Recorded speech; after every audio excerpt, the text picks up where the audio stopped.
E aí, gente, tudo certo? Começa mais um episódio do nosso HQ para Ocupados, o nosso quadro aí entrevistando quadrinistas. Hoje a gente tem o prazer de receber o terceiro quadrinista aqui, depois de Rafael Coutinho e Rafael Albuquerque. Hoje a gente recebe o meu parceiro Gustavo Duarte. Tudo certo? Tudo certo, Guilherme. Prazer estar aqui. E é legal a gente terminar com essa coisa de só Rafaels participando, entendeu? É legal você não ter colocado o Grampai e ter colocado a mim, que não sou um Rafael. Né? Estamos quebrando, era muito Rafael, a cota de Rafael tinha fechado. Exato. Imagina que entra o Rafael Correia depois do Grampar, e aí vocês terminam, né? Cara, eu queria começar te agradecendo. A gente já estava falando dos bastidores antes, mas te agradecer agora no ar por ter topado participar desse papo, ter aberto um espaço na tua agenda aí para a gente trocar essa ideia e matar um pouco a saudade. E de tu falar em português também, né?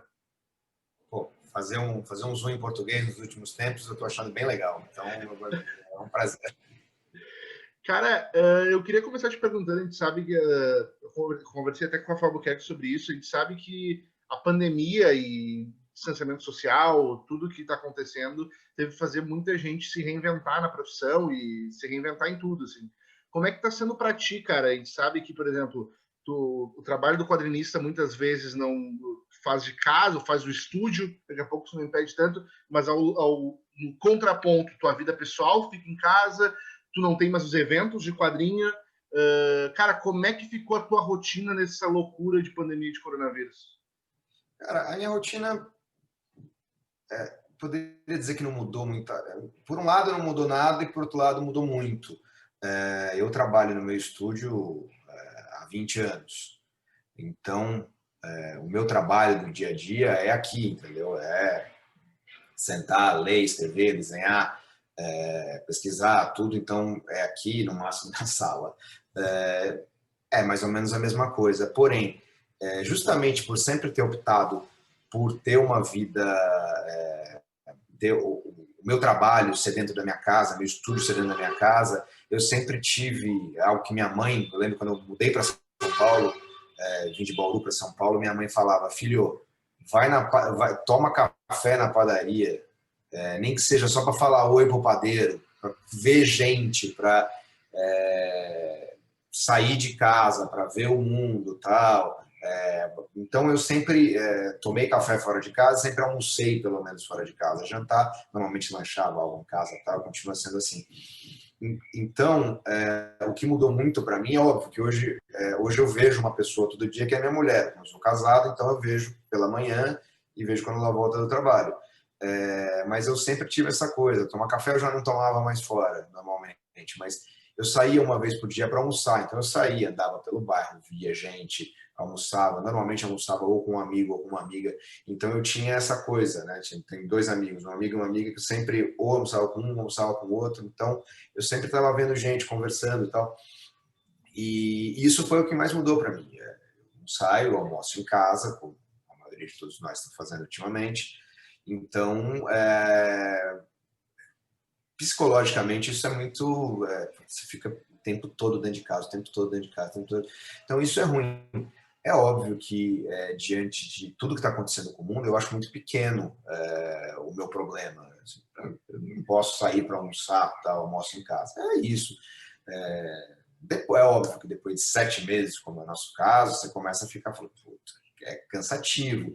Mas é algo, eu sinceramente, como a profissão me ajuda a isso, como eu nunca precisei sair de casa para trabalhar e tal, eu me sinto muito, como eu posso dizer, minha vida é muito facilitada, porque basicamente isso não mudou. É claro que a indústria, tudo, a indústria dos quadrinhos, o trabalho de uma maneira geral, isso muda um pouco, porque eles estão ressabiados com o futuro e com o presente. Então, isso muda. Muda de futuros projetos que estavam praticamente certos e brecaram, andaram para trás. Então, isso muda para mim. Mas o fato de eu trabalhar, ele é muito isso. E assim, graças a Deus, a gente mora num apartamento legal, tem uma vida confortável, tal. Então, eu não posso dizer para você que, puta, tá sendo dificílimo. É óbvio, é ruim, como eu disse, eu sou um cara que normalmente saía todo dia de casa para almoçar, a partir de quinta-feira começava a sair para tomar minha cerveja, de noite, eu e minha mulher, a gente saía para algum lugar, ia no cinema e tal. Tudo isso a gente não tem, isso é óbvio que é ruim. Mas diante dos grandes problemas do mundo, isso é, tipo, não é um problema, na minha opinião. Então é algo que dá para lidar. Se você falasse que, virasse para mim e falasse assim, ó, você tem que passar 2 anos assim, mas não vai ter problema com a economia do mundo, ninguém vai passar fome, não tem problema nenhum, dá para ficar assim. Sai de vez em quando de máscara, como a gente faz, tudo bem. Mas o que mais, pelo menos para mim, me pega, até mesmo por ficar mais em casa, ficar mais tempo pensando, você pensa, e começa a ficar louco com o que vai ser do futuro, como a gente vai passar por isso, se o mundo realmente vai voltar ao normal, como vai voltar. Então isso na minha opinião, é o que mais angustia. Não o fato de ficar em casa, isso não. Gosto, obviamente, de sair de casa, tá? Mas como não tenho obrigação de sair, não é o maior problema, né? E a questão ali, por exemplo, muitos eventos foram cancelados. A CXP vai acontecer online, tem eventos aqui no Rio Grande do Sul, tem a Comic Con RS, que até foi onde a gente se conheceu alguns anos atrás, também foi adiada, suspensa, não vai ter esse ano, né? O evento, ele tem ele não acontecer para ti, que já tem uma carreira um pouco mais consolidada, que tem trabalhos nos Estados Unidos e tudo mais, ele impacta não existir o evento ou não? Como é que é para ti a questão do evento? Porque por causa da pandemia, mais não dá para rolar, né? Eu acho muito ruim mesmo, entendeu? Tanto para quem está começando, quanto para quem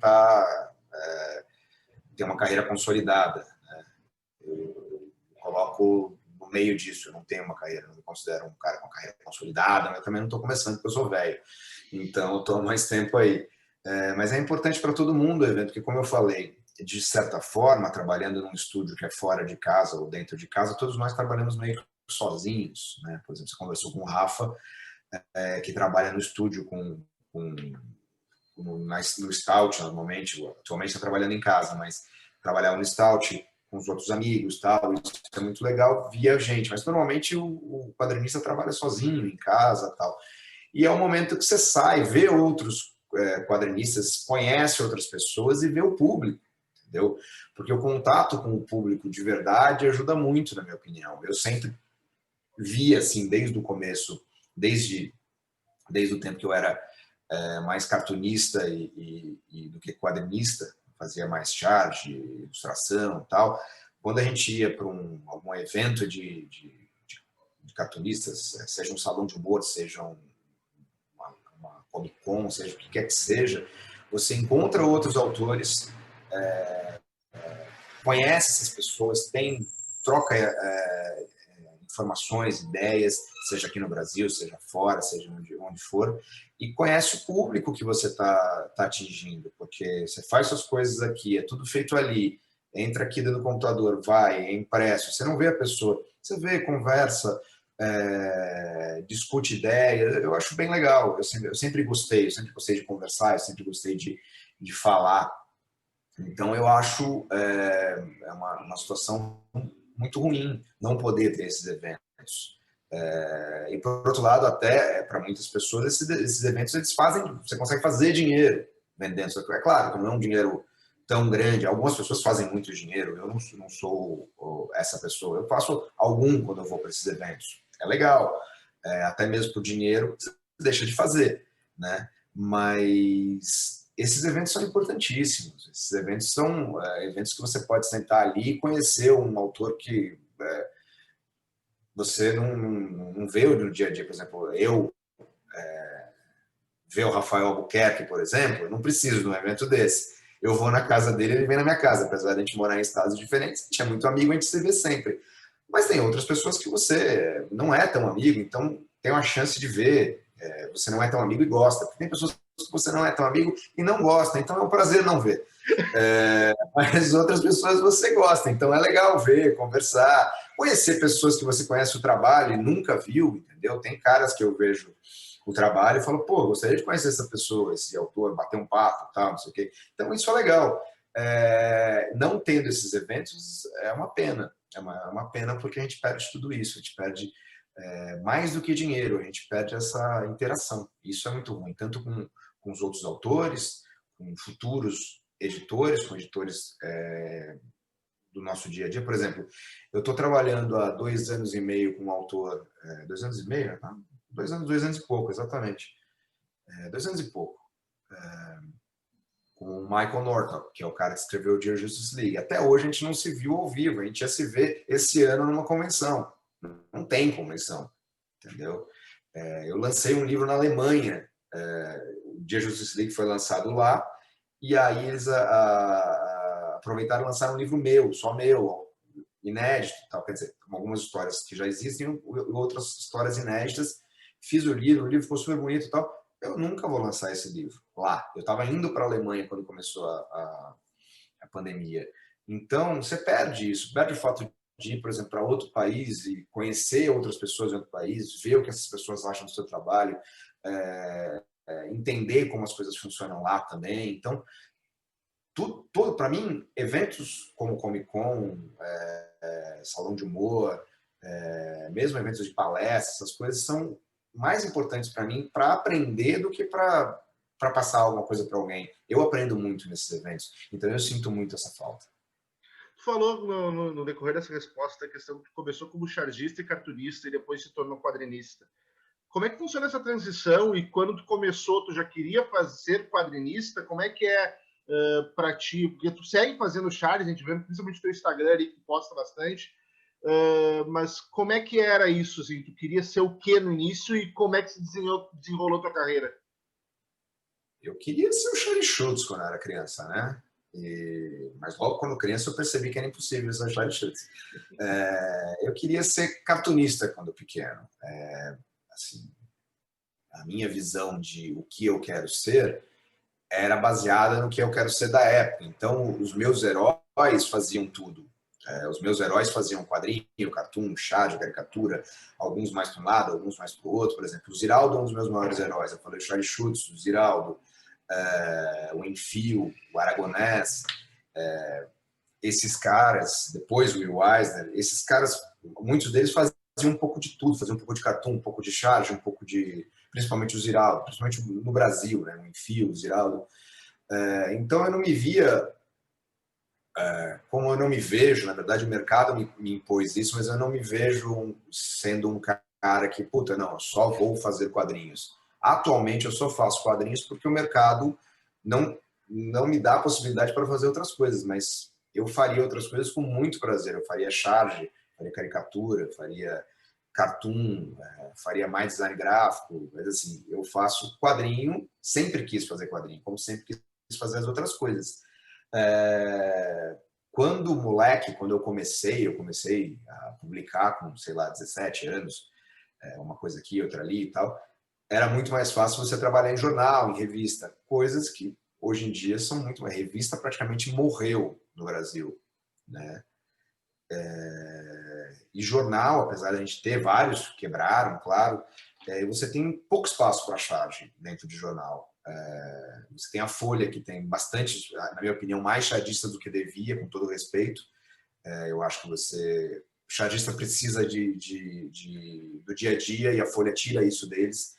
Você tendo, a Folha acho que hoje tem 10 chargistas para 7 dias, não dá. O chargista precisa de fazer mais charges por semana para ter mais o dia a dia, ter mais sacadas e tal. E eu, durante 12 anos, publiquei no Lance. E trabalhava eu e o Mário Alberto. Então, era um dia um dia outro. Isso era uma dinâmica muito legal. Depois que eu saí do Lance, eu nunca mais fiz charge. Para não dizer que eu nunca mais fiz umas poucas para Folha, uma outra coisa, mas muito pouca coisa de charge. Mas é mais porque o mercado se retraiu e se opina cada vez menos. Eu acho assim, por um lado, eu acho a estrutura de ter trocentos chargistas na Folha para um mesmo espaço, eu acho ruim por causa disso. Talvez se você tivesse esse mesmo número de chargistas, mas tivesse 2 espaços de charge, funcionasse melhor. Não acho ruim, acho incrível eles darem emprego para vários chargistas, não me entenda mal. Mas assim, tirando a Folha, o Estadão, que é outro jornal da minha cidade, não tem chargista, não tem chargista há décadas, né? Tem só ilustradores e caricaturistas. Então, o espaço está cada vez menor. Mesmo, por exemplo, falando do Estadão. O Estadão demitiu, anos atrás, o Batistão, que, na minha opinião, é um dos melhores caricaturistas do mundo. Eu não estou falando do Brasil, estou falando do mundo. Eu posso não ser um grande caricaturista, mas eu sei quem é.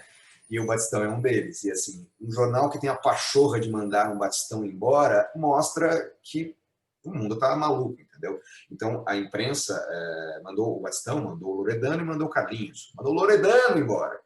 Né? E de vez em quando eles fazem freelas com esses caras.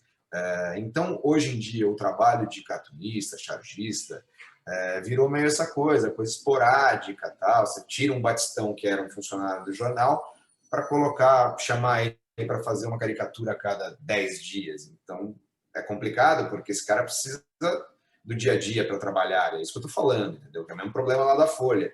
Um chargista da Folha não vai sobreviver sendo só chargista da Folha. Antigamente era assim, você conseguia sobreviver. Óbvio que todos nós fazíamos freelas, né? Mas você tinha o dinheiro do dia a dia.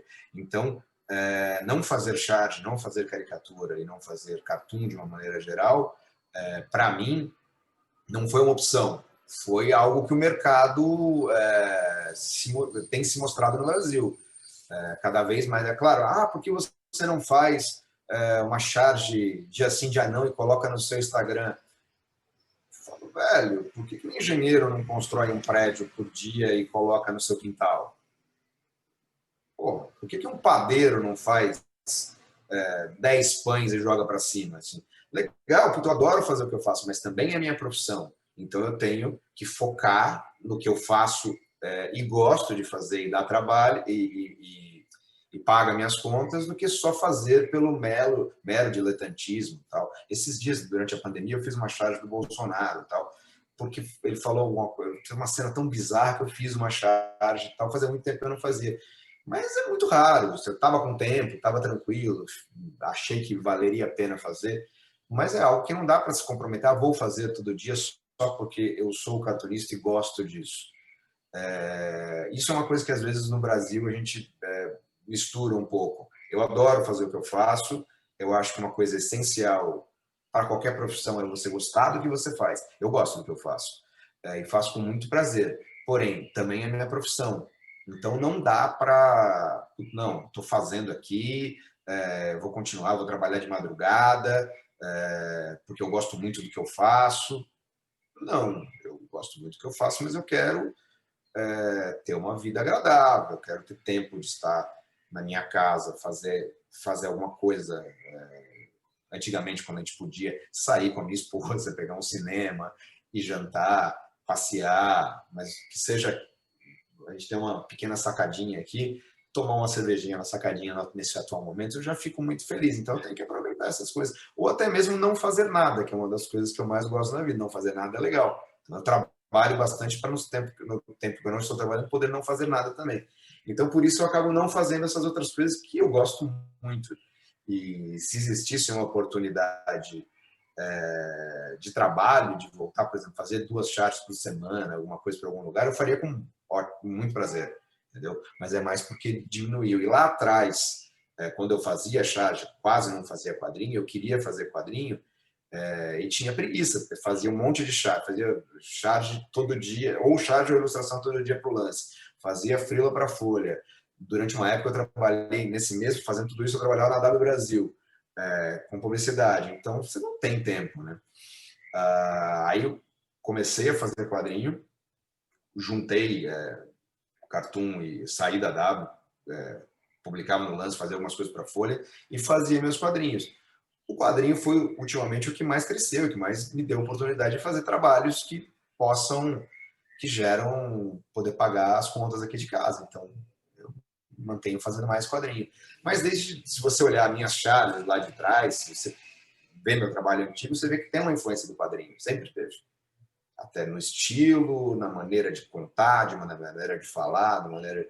Então, eu sempre gravitei nesses universos ali. Num mundo perfeito, a gente estaria falando de uma charge que eu faço para tal lugar, de uma ilustração que eu faço para tal lugar e dos meus quadrinhos, mas é meio assim, no momento, pelo menos, eu acho difícil eu fazer charge, apesar de gostar muito. Você falou que trabalhou no Lance durante bastante tempo. Como é que surge essa proposta do Lance? Como é que era trabalhar com futebol? E aproveitando, tu falou, tu postou até no teu Instagram esses dias não, faz um tempinho já, que a camisa do São Paulo, do Legends, tem uma marca que tu trabalhou. Como é que é pra ti, que acredito, ser São Paulino, ser chamado para trabalhar com o teu clube do coração? Ah, Eu não sei se tu acompanha futebol, como é que é a tua relação com futebol, né? Sim, menos hoje do que antigamente, assim. Eu comecei a trabalhar no Lance justamente porque na época, acho que eu tinha ido para um site, não sei se você vai lembrar, no começo quando teve o boom da internet, teve um site chamado Super 11, que foi o primeiro site de internet gratuita no Brasil, né? Que antigamente você tinha que pagar provedor, lembra disso? Né? Que hoje as pessoas não sabem disso, e aí tinha um site de internet gratuita que era o Super 11, e aí veio na sequência o IG, né? E eu fui trabalhar no Super 11 como chargista. E o Super 11, depois de um mês que eu estava trabalhando lá, fechou e não pagou ninguém, quebrou. E aí né? E nesse momento eu tava fazer charge de segunda a sexta, era muito legal fazer uma charge por dia, de final de semana não. Era muito bacana. Eu podia fazer política e esporte. Puta, e era bem legal. Mas foi muito rápido. Foram um pouquinho mais de um mês, assim. E aí, quando deu essa quebrada no Super 11, eu mandei uns 4 charges, assim, mini portfóliozinho, para vários jornais. Eu vi editores e mandei e tal. E um deles que eu mandei foi o Lance, porque eu sempre gostei de esporte, basquete e futebol principalmente. Tenho um conhecimento básico de todos os esportes, né? Mas assim, entendo mais de futebol e basquete, que eu sempre acompanhei. E mandei para vários, mas eu acho que Gazeta Esportiva, Lance, mandei para o Diário de São Paulo, mandei para vários lugares, alguns de esporte, outros não. E me chamaram no Lance, falei, pô, eu estou vendo 3 charges suas, mas você faz isso mesmo ou só 3 tal? Eu falei, não, eu faço há alguns anos já tinha trabalhado no Diário de Bauru, em Bauru e tal. E aí mandei para ele, aí fui, conversei, mostrei o portfólio completo e comecei a trabalhar lá. E trabalhei por 12 anos, isso aí, 12 anos lá. E era legal, porque assim tem um quê de complicado, porque assim, todo mundo enxerga a charge esportiva durante a Copa do Mundo. E todo mundo faz charge esportiva durante a Copa do Mundo. É fácil, muito fácil fazer charge na Copa do Mundo, porque você pode fazer uma charge de Croácia e Chile e todo mundo vai entender a piada. No mundo normal, que é o mundo do Campeonato Brasileiro, principalmente que no momento atual do Campeonato Brasileiro, ou há 10 anos, quando eu fazia, mais de 10, né? 10 anos eu ainda estava no Lance. Tem semanas, quase uma semana inteira, sem ter nada interessante. Assim, acontece, e você precisa fazer a charge do dia a dia, entendeu? Então era complicado, mas ao mesmo tempo era legal. Por exemplo, você não tem esse problema fazendo charge política. Nunca vai passar um dia sem acontecer alguma coisa no Brasil ou no mundo que você não possa fazer uma boa charge. Às vezes não tem tantas, às vezes tem tipo 9 coisas para você fazer. No futebol, quando se fala em esporte no Brasil, se fala em futebol. O brasileiro tem dificuldade de enxergar outra coisa. E, na minha opinião, um dos fatores errados é a imprensa esportiva brasileira. A imprensa esportiva brasileira é muito ruim. O Lance tinha essa coisa de só falar de futebol. Aí ia falar sobre basquete, dava uma notinha e tal. Você nunca vai criar amantes de outros esportes se você não entregar. Eu sou apaixonado por basquete, porque quando eu era pequeno, um tal de Magic Johnson apareceu na televisão e eu falei, o que é isso? E assim, meu pai sempre adorou basquete, eu jogava basquete com meu pai, e eu vi o Magic Johnson jogando e falei assim, eu quero isso aí que eu quero ver a vida inteira. Me apaixonei por basquete, me apaixonei por NBA, por tabela pelo Lakers e tal, e fui vendo basquete a vida inteira. Mais de 30 anos assistindo basquete. Se você não fizer isso para as novas gerações, se você não apresentar um time de basquete para uma nova geração, e assim, eu precisei que um cara dos Estados Unidos fizesse me apaixonar por basquete. Talvez, se você faz isso, talvez não, tenho certeza que se isso fosse feito com mais... se você tivesse isso mais no Brasil, eu fui um cara que me apaixonei pelo basquete, mas com o meu 1,70 m, apesar de jogar basquete muito na minha adolescência, eu acabei não indo para a NBA. Eu não fui draftado. Não deu. né? Mas se você pega um menino ou uma menina com seu 1,80 m, 1,90 m, e ele joga basquete como eu jogava e se interessa, ele acaba de jogar e ele vira um grande jogador, ele pode ser um Magic Johnson aqui, entendeu? Então eu acho que a imprensa ela é importante para isso. E eu tentava, sempre, pelo amor que eu tenho pelo basquete, eu sempre tentava colocar, quando tinha alguma coisa meramente relevante, eu fazia. Mesmo automobilismo, que eu não sou um baita fã, mas entendo a importância do automobilismo no Brasil. Eu entendo a importância do Ayrton Senna, do Piquet, do Emerson, apesar de eu ter pego no lance só o Rubinho, que me dava muita charge. Era muito bom, porque assim, ele me dava até muito mais do que um Senna, um Emerson e o Piquet podiam me dar. Mas eu achava importante quando tinha alguém de atletismo, então eu sempre tentava colocar isso na charge, entendeu? Mas não é uma coisa muito habitual, né? A gente não vê isso muito nos jornais, né? Então acaba sendo só futebol, tudo é futebol, futebol, futebol. E chega uma hora, por exemplo, joga. Que time você torce? Sou gremista. Joga Grêmio e Inter. E aí é 0-0. Tipo, não tem nada demais no jogo. O que sobre o 0-0? Se o Grêmio vai e mete 8 no Inter, pô, legal. Qualquer um pode fazer uma charge do Grêmio ganhando de 8-0 no Inter. Entendeu? Mas no 0-0, então, às vezes você não tem assunto. Então você tem que procurar. Foi até mesmo por isso que eu comecei a usar os mascotes dos times. Mascotes que obviamente já existiam. E eu usava como personagem. Então eles acabavam, se eu olhava, às vezes, minhas chaves, elas não tinham tanto a coisa do factual dali, do 0-0 do Grêmio e Inter, mas tinha uma coisa do Saci com o Mosqueteiro. Entendeu? Então tinha uma brincadeira dos dois ali. Eles viravam, aos poucos, o porco do Palmeiras, o urubu do Flamengo, foram virando, apesar de mascotes clássicos dos times, eles viraram personagens, os meus personagens, que eu usava a maneira que eu desenhava eles, que eu contava histórias com eles, eles tinham isso nas chaves que eu fazia. E era legal, eu acabava usando isso. Então, apesar de não ter toda hora assunto, acabava sendo legal, porque eu tinha que ir buscar, cavar, fazer, criar história, tal. Então foi uma época muito bacana. A outra coisa que você perguntou, como era ter fazer algo com o time do coração, né? Você travou, voltou. Né? Não, é isso. Você tinha travado, você Da voltou. parte do São Paulo, né? Do Legends. Sim. Então, eu tenho um grande amigo, o Rui Branquinho, que já foi diretor de marketing do São Paulo lá atrás, sempre foi envolvido com São Paulo, tá? Hoje não é mais, mas por ter tido uma coisa política dentro do São Paulo, tem um bom trânsito ali e tal, e no meio para o final do ano passado, quando eles resolveram fazer esse Legends, quem estava cuidando era o Lugano. E o Lugano ligou para ele e falou, putz, a gente podia fazer tal, você me ajuda? E ele começou e uma das coisas que ele falou, pô, precisava ter um logo e tal. E aí o Rui me ligou e falou, puta, vamos fazer um logo pro Lugano e pro São Paulo? Eu falei, pô, Lugano pro São Paulo eu faço. Né? E aquela coisa você faz porque você é torcedor, tal, não ganha um centavo. Né? Mas você faz porque você quer que seja bem feito, quer que, né, vamos lá, tal. E aí foi um prazer, porra, ver o Careca com o Lzinho que eu fiz, o próprio Lugano, né, o Zete, puta, é uma alegria, realmente, né, assim, pô, aquele Gustavo criança ali que viu esses caras jogando, o Lugano não, eu já era velho, mas o Careca, um dos meus primeiros ídolos de São Paulo é o Careca, né? Então emociona, né? É muito legal. E outra, por exemplo, eu fiz várias coisas para o São Paulo nesses últimos 20 anos.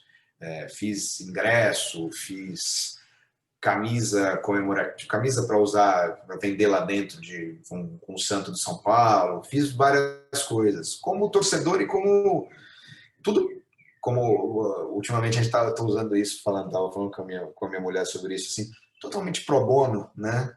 O advogado usa isso tão bonito, não, pro bono, trabalho pro bono, para um clube que não tem dinheiro, que é o São Paulo, né? Mas a gente faz pelo prazer de fazer mesmo, né? Por morar num país onde o profissionalismo não existe para nada, não existe para minha profissão, não existe para futebol, não existe para nada. Então, assim, você acaba fazendo porque você realmente gosta. Então, eu fiz Isso, fiz uma camisa, a última camisa com desenho do Rogério, quem fez fui eu. Que eu achava as camisas com caminhão, com avião, com não sei o que, eu achava meio... Eu conheci o Rogério, falei, Rogério, posso fazer uma camisa? Pô, pode, tal, não sei o que. Eu fiz uma camisa sem caminhão, sem nada. Era só ele pulando, assim, ele saía da parte de trás da camisa e vinha pegar o símbolo do São Paulo aqui na frente, assim. Então era mais gráfica e tal. E, porra, quando eu vi o Rogério estreou essa camisa contra o Corinthians, numa vitória do São Paulo, uma vitória que foi a primeira vitória de 4 anos e meio sem perder para o Corinthians.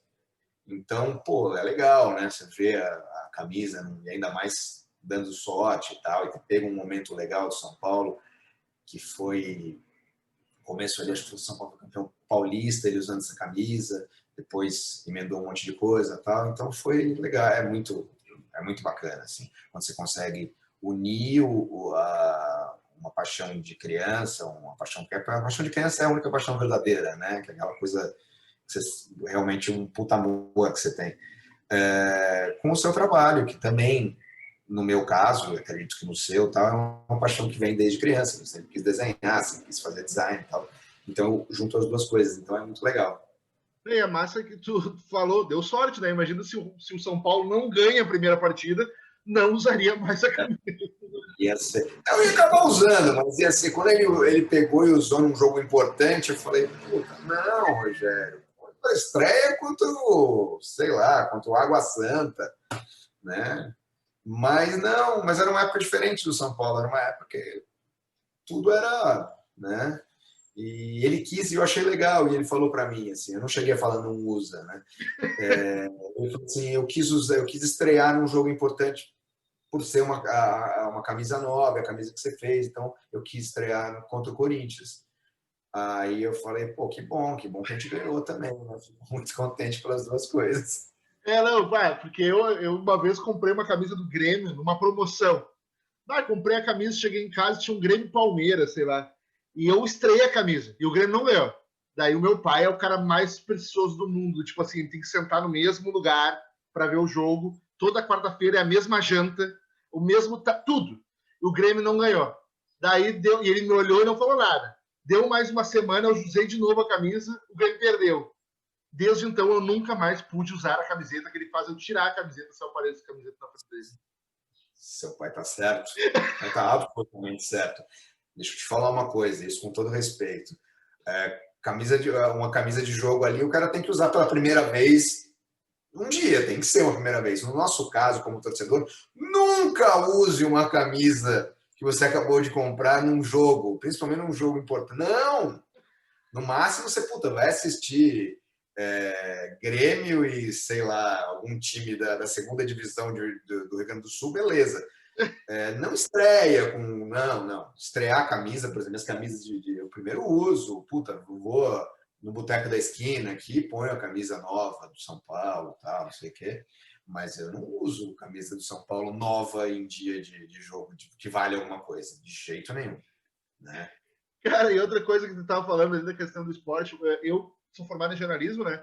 E na faculdade, cara, aqui no Sul, primeiro que não existe futebol, tá? Aqui no Sul se cobre Grêmio e Inter.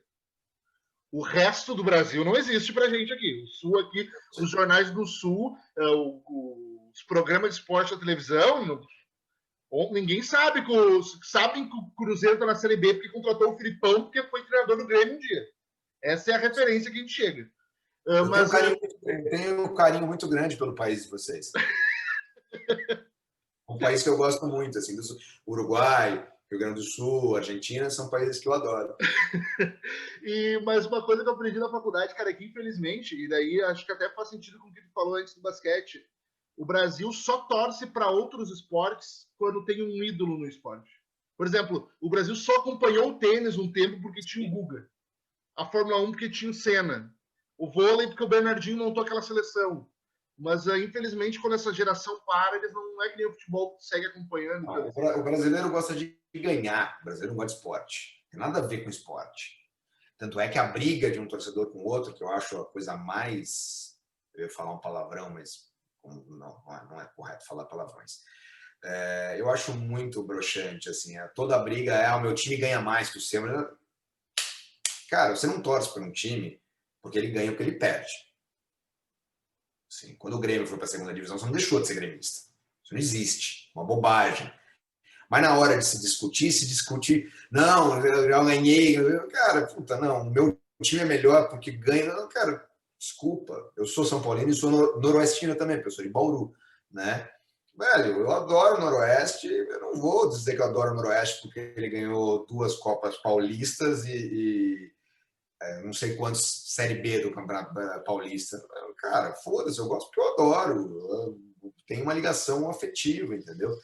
Então tem isso. E o brasileiro gosta de ganhar. Então, se não ganha, o brasileiro não tá nem aí. Eu lembro que eu tava na Argentina, quando a Argentina, em 1990, a Argentina perdeu para a Alemanha na final da Copa. Eu estava lá, eu assisti o jogo na TV lá, e eu lembro que a gente estava chegando, trocando de cidade, indo para Buenos Aires. A gente chegou no mesmo dia que a seleção chegou em Buenos Aires. Eles chegaram no Ezeiza, a gente chegou no outro aeroporto lá da cidade mesmo. E a cidade parada para receber um time que tinha ficado em segundo lugar. Parada. Os caras demoraram, sem brincadeira, acho que foi 5 horas do Ezeiza até a porra da Casa Rosada para receber a seleção que tinha perdido uma final. Aqui no Brasil, meu velho, você perdeu uma final. E assim, a Argentina foi para aquela Copa, você olhava o time da Argentina, os caras foram se levando e conseguiram chegar em segundo. Foi um feito ser vice-campeão. E eles se orgulharam disso, porque eles tinham uma seleção que deu tudo em campo, entregou tudo que podia, não dava para ser campeão. Porque não tinha time para ser campeão. Aqui no Brasil, às vezes, não tem time para ser campeão. Por exemplo, a equipe de 98, tipo, até podia ser campeão. Mas o técnico era o Zagallo. O time era mal. O time era. Você olhava, o time. Não, aquele time era incrível. O time não era incrível. O time era mal organizado. Chegou numa final, eu falo isso, todo mundo me recrimina. Chegou na final por um aborto. Era para ter ficado no meio do caminho. Cara, o time jogou contra a Holanda, não jogou nada. Fez 1-0 no começo do jogo. Tomou um sacode o jogo inteiro, teve a sorte de não tomar gol, só tomou no finalzinho, foi para os pênaltis, e o Brasil ganhou os pênaltis. Então, cara, eu acho que assim, o brasileiro podia ter o brasileiro, quando eu digo brasileiro, parece que é uma outra pessoa, eu sou brasileiro, então eu também tenho que falar isso para mim. Mas eu tenho prazer em ver esporte sem ganhar. Eu tenho prazer em assistir Denver Nuggets e Houston Rockets, que eu não tenho nenhuma ligação afetiva com nenhum dos 2 times, e são 2 times americanos que não me dizem respeito. Porque eu gosto de basquetebol bem jogado. É legal ver, entendeu? Eu assisto tênis, mesmo sem ter nenhum brasileiro. Eu gosto de tênis. Gosto de tênis masculino e tênis feminino. Tênis feminino eu acho ainda mais bonito, porque é um pouco mais lento que o masculino é muito o feminino é bonito, é lindo de ser visto jogar. É legal ver o jogo, entendeu? Ver por ver o esporte, entendeu? Claro, não tem jeito, é do ser humano você querer torcer para um dos lados. Assim, você vai ver, você olhou para um lado, gostou mais de um lado que do outro, você vai torcer, mas assim, não é tão ferro e fogo. Eu acho que isso, por exemplo, o Guga, a gente perdeu uma oportunidade de ouro com o Guga, muitos dos moleques começaram a jogar tênis por causa do Guga, entendeu? Eu acredito até que algum desses moleques e dessas meninas, alguém deles pode aparecer já, porque vai ser mais ou menos a idade que vai começar a aparecer. Mas a gente aproveitou muito mal, entendeu? Bom, é um pleonasmo dizer aproveitar mal no Brasil é pleonasmo. Se aproveita muito mal tudo aqui que a gente tem. A gente não aproveitou a seleção de vôlei, eu acho. Então, eu acho que o brasileiro tem muito isso. Ele quer ver ganhar. Quando ganha, ele quer assistir que tá ganhando. Ele não sabe, nem entende um cacete. Ele não sabe o que é set, não sabe o que é game, não sabe o que é nada. Mas nós estamos ganhando. Brasil, chupa, e Guga! É meio isso, assim, né? Eu lembro do Guga, acho que não sei se foi o segundo ou o terceiro Roland Garros. Eu já morava aqui. E eu estava numa reunião na Abril. Eu peguei o ônibus, voltei assim, começou um dos jogos, uma quarta de final, uma coisa, e eu querendo correr para chegar em casa para assistir o jogo. E aí eu vim... Isso foi muito bonito assim, do Guga. E eu digo que o Guga conseguiu algo que pouquíssimas pessoas no Brasil conseguiram. Talvez ele seja até o único. Ninguém conseguiu levar o tênis ao que ele levou. Eu lembro que eu parei no ponto de ônibus, do lado do ponto de ônibus tinha um boteco mesmo, de 15 esquinas, assim. Tava cheio de gente, assim, no balcão, vendo o jogo do Guga. Cara, ó, arrepia. Esse cara é foda. O que esse cara fez foi muito, né? E é um puta cara, tal. Então, o Brasil parou para ver esse cara jogar. Eu lembro assim, eu parei no bar, assim, via, terminou o game, eu saí correndo e consegui chegar em casa e ver o resto, assim. Isso é incrível. É uma pena não ter uma continuidade, porque a gente não cria, não cria esportistas no Brasil. A gente, com um país desse tamanho, a gente tem só duas prioridades. Educação. Não, a gente só devia ter uma. Educação. A educação é dividida em educação normal, que a gente consegue falar português, que é muito difícil no Brasil, inclusive, matemática, história, tudo isso. A educação esportiva, que é, desde criança, ter as crianças fazendo esporte, praticando, mesmo só por jogar, tal, porque é ótimo, fisicamente falando, coletivamente falando, você aprende a lidar com pessoas jogando. Jogar num time com 11 pessoas, mais 10 pessoas, você tem que saber lidar com gente. Isso é incrível para uma criança, para um adolescente, para um adulto, né? E a outra educação, que são as três partes da educação, para mim, é a educação artística.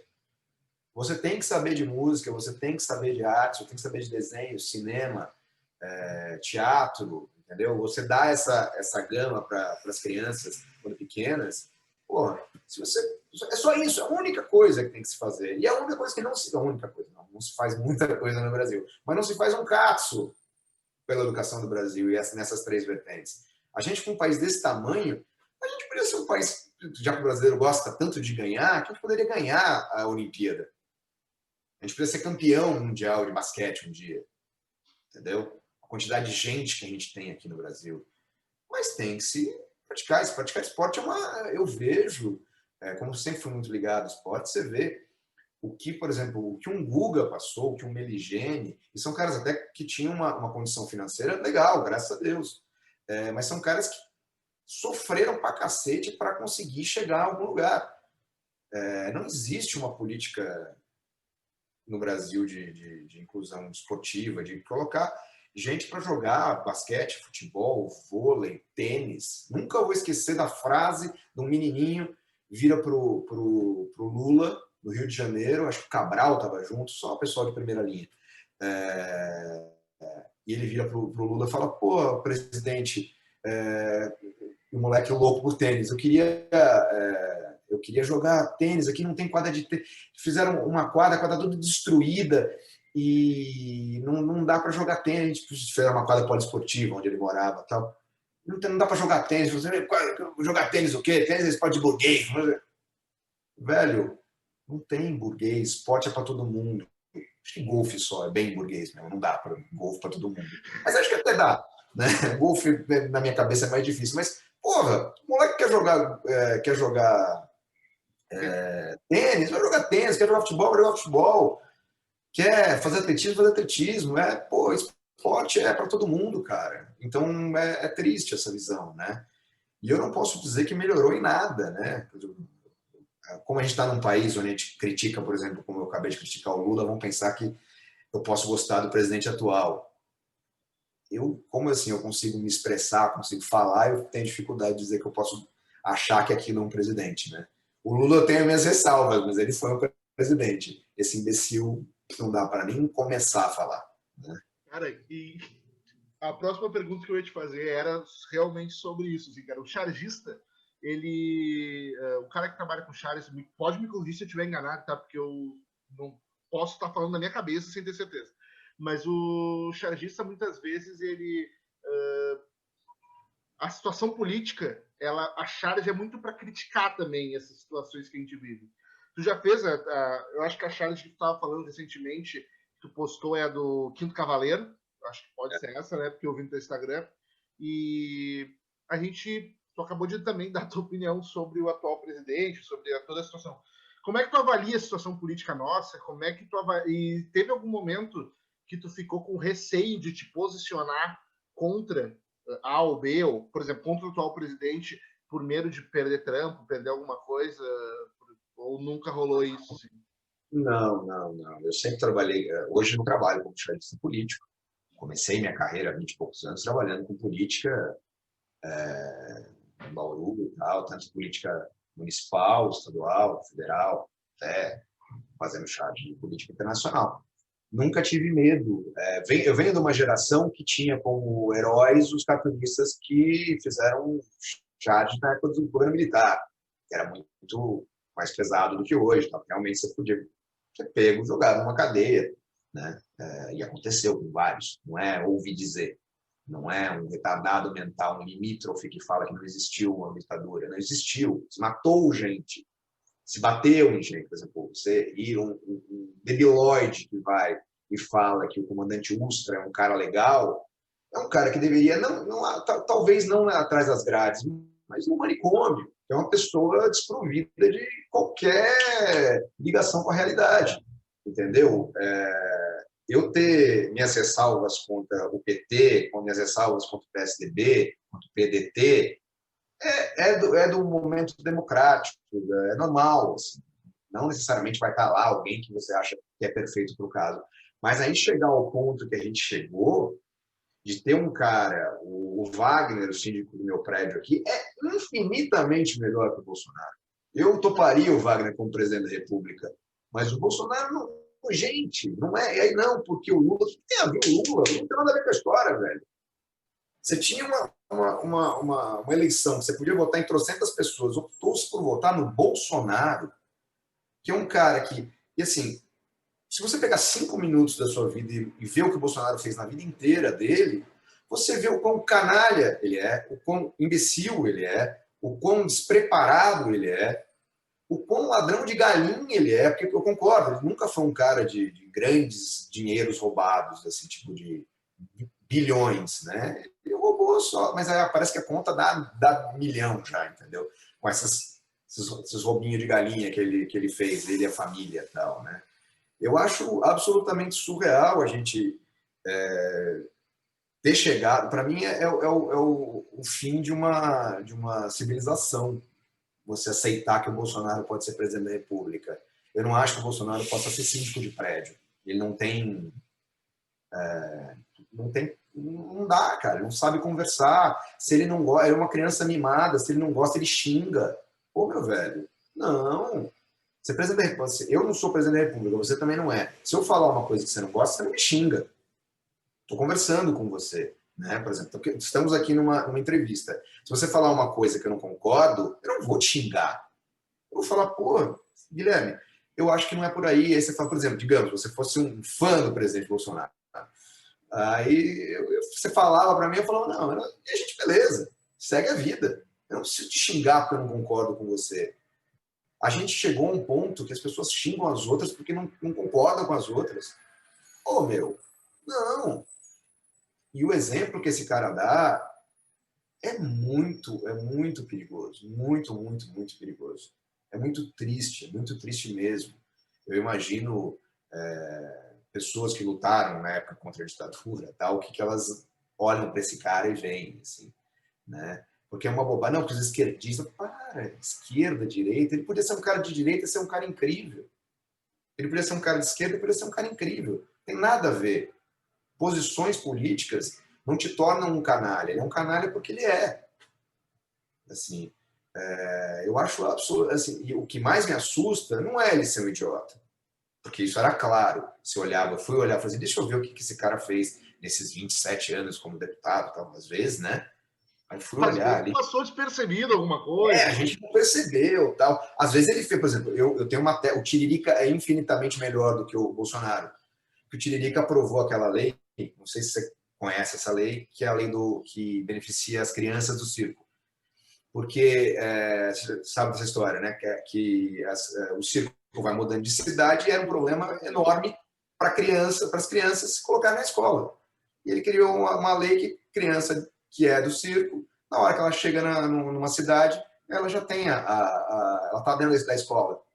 Desculpa, o Tiririca fez mais do que o Bolsonaro na vida inteira. Essa é a verdade. O único problema do Bolsonaro que tá, não fica, mentira, ficou muito pior, né? Mas é isso, assim, o Bolsonaro fez menos que o Tiririca. Assim, você vai ver lá, não fez nada. E assim, não, porque não, ele é sério. Não é sério, gente. Oh, meu Deus do céu. Não, porque o Lula. O Lula, velho, o que tem a ver o Lula com a história? Entendeu? Aquela coisa. Então, eu acho uma crise de identidade, porra, E vejo gente que eu considerava séria, ainda falando, não, mas olha isso, tal. Gente, eu lembro das pessoas, quando qualquer coisa que aparecia do filho do Lula, não era nem do Lula, o Lula é um canalha, o filho dele, como é que ele não vai saber? Aí, os políticos filhos do Bolsonaro, que está provado que dois deles meteram a mão em dinheiro público, não sei o quê. Cara, e aí, não, mas é filho dele, não é a mesma pessoa. Como é que você vai falar mal do presidente por causa do cara? É que nem o meme do tweet de um deles, não é possível que todo mundo que esteja no entorno do Lula não seja, e a pessoa arrisca o Lula e bota meu pai. Não é? Então. É isso. Aí o negócio do dólar na cueca, velho. Quando teve o negócio do PT e tal. Aí vai ter a mesma coisa com o vice-líder. Não, mas não é ele. Não, inclusive, ele já tirou o cara do governo e falou assim. Gente. Tipo, o Brasil inteiro virou tipo, um pré-maternal. As pessoas não sabem de nada. Não, tá? Quando criticavam o Lula, eu falava, não, é óbvio, ele sabia, não é possível que todos os caras estavam metendo a mão e ele não sabia de nada. Concordo, mas também não vou, né? Agora vocês olham para o Bolsonaro, vocês acham que está tudo bem? Então é absolutamente surreal. Eu tenho medo do que, assim, o mal que esse momento vai fazer para o país. Eu quero acreditar que, apesar de ser assustador e achar que existe uma chance dele ser reeleito, eu quero acreditar que, sei lá, vai acontecer alguma coisa. Ele não vai ser reeleito, mas assim, mesmo não sendo reeleito, esses 4 anos vão fazer muita diferença lá na frente. Muita diferença. Se a gente começou conversando a importância que eu acho que a educação deveria ter, e infelizmente não é um problema só do Bolsonaro, já não tem há vários anos, não se dá o valor da educação que deveria se dar, que é basicamente o que se faz com o país. Eu acho que a gente colhe o que a gente planta. E esses 4 anos vão ser... Nossa, meu Deus do céu. Eu não sei se é pior agora, que a gente está vivendo, ou vai ser o que a gente vai colher lá na frente. Cara, a gente já está há 1h05 conversando. O nome do quadro é HQ Preocupadas. Nós não falamos nada de quadrinho, que eu achei sensacional, que nós falamos só. Ótimo. Cara, mas eu queria... Até tinha separado os teus quadrinhos que eu tenho aqui para te mostrar e tudo mais. Cara, que projetos tu tem para frente? Nem vamos... Eu quero saber o que tu vai lançar e o que a gente vai ver teu aí para sair dos próximos meses, anos, não sei o que tu tá trabalhando aí. Eu acabei de acabar a segunda parte do Dear Justice League, né? Que é o Dear Supervillains, né? Que sai em abril nos Estados Unidos. Acabei faz um mês e pouquinho. Né? Que também é escrito pelo Michael Northrop e é colorido pela Chris Peter. Né? Estou falando em inglês porque eu escuto minha editora falando. Que é aí de Porto Alegre. Vai sair em abril e é o trabalho maior que eu fiz, são 120 páginas, como o The Justice League. E na sequência eu fiz uma história curta de Natal para um especial de Natal a DC todo ano faz um especial de Natal e tal. E aí esse ano eu desenhei uma história para eles também. Aí esse é o que sai, você falou, próximos meses, próximos anos. Então, próximos meses, em dezembro sai esse. E próximo ano sai em abril o livro dos supervilões. Cara, eu tenho trocentos projetos novos para fazer. Um deles estava fechado com uma editora que voltou para trás por causa da pandemia. Eu tinha uma história escrita e desenhada por mim que ia sair por uma editora americana. Já fechado o dinheiro, tal, é isso, não é isso, não tinha assinado contrato. Se tivesse assinado contrato, os caras teriam que... E aí andou para trás por causa puto, não, a gente está pensando que se a gente vai fazer ou não vai fazer, que não sei o que tal. Então eu tenho outras coisas que eu tenho conversado com outros escritores, outras escritas por mim, que eu estou apresentando para algumas editoras, e eu preciso definir alguma coisa até o começo do ano, eu preciso começar a desenhar uma história nova ou montar um bar. Que na época de pandemia tá difícil montar o bar, né? Eu prefiro seguir indo nos bares que eu ia antes para mantê-los vivos, né? Do que abrir um novo. Cara, Então, eu gostaria de, mais uma vez, só te agradecer por ter topado participar desse papo comigo. Eu espero que tenha sido tão legal para ti contar essas histórias que daqui a pouco não tiveram nada a ver com quadrinho, quanto foi para mim ouvir elas, a gente debater e conversar junto. não, mas quadrinho, você só lê. Tem aí, lê o quadrinho já tá bom, entendeu? Não, é claro, óbvio, a gente podia ter falado mais de quadrinho, que a gente Não, gosta. mas eu acho Eu sensacional. acho que, mas eu acho que é algo que, assim, você faz sempre e tal. Acho que tem bastante coisa para falar. Eu acho que ninguém vive só de quadrinho, ninguém vive só de esporte, ninguém vive só de jornalismo, a gente, né, fala sobre muitas coisas, né? E peço desculpa aos eleitores do presidente Bolsonaro que estão decepcionados comigo, porque eu acho surreal ele ser um incompetente e ser presidente, mas eu peço desculpa por ter falado tão mal dele. Não, eu não peço desculpa o cacete de falar mal do Bolsonaro, tá bom, né? Mas, enfim, foi um prazer, acho legal. Legal bater esse papo, conversar tal, é um prazer, realmente. Né? E quando passar essa pandemia e tu vir aqui pro meu país, daí a gente... Isso, pô!